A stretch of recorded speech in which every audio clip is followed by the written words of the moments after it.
My name's Adrian Phillips. I'm from Playable Media in Danham, and my thesis project is entitled No Frontier. It's a two-player game for a computer that discusses issues of frontier fantasies and colonialism and how they're represented within games.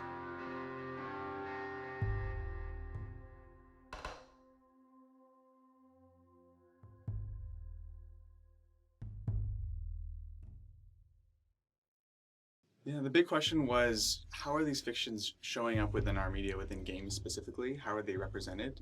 And why are they perpetuated throughout these different media? And how can we, as creators of media, look at these tropes, expose them, and then begin to have people actually think about alternatives to these sort of imperial metaphors, essentially.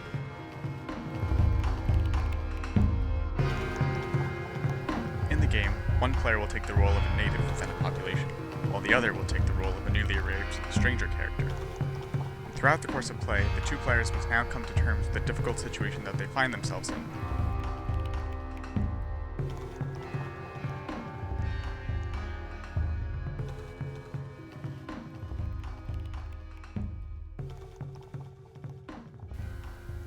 So here we have the native character on the right-hand side of the screen, and the stranger character on the left-hand side of the screen.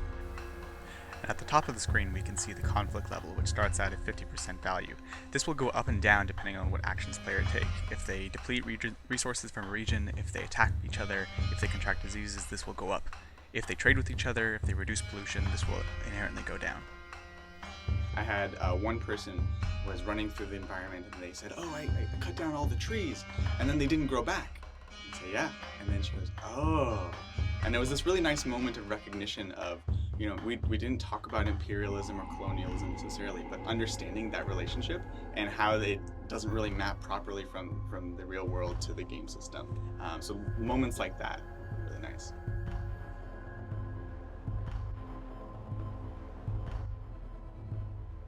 At the end of each day cycle, we go into nightfall, in which all the ambient conflict within the areas and the regions are calculated, and it is decided whether or not each of the respective players will essentially get attacked by a mob that will form outside their home during the night. There are three ways the game can end. The stranger can wipe out the native population, the natives can kill the stranger, or alternatively, the two sides can maintain a tenuous peace in which they are able to reduce the conflict down to zero. This is extremely difficult to do, and ultimately represents the difficult situation that is rarely represented within games.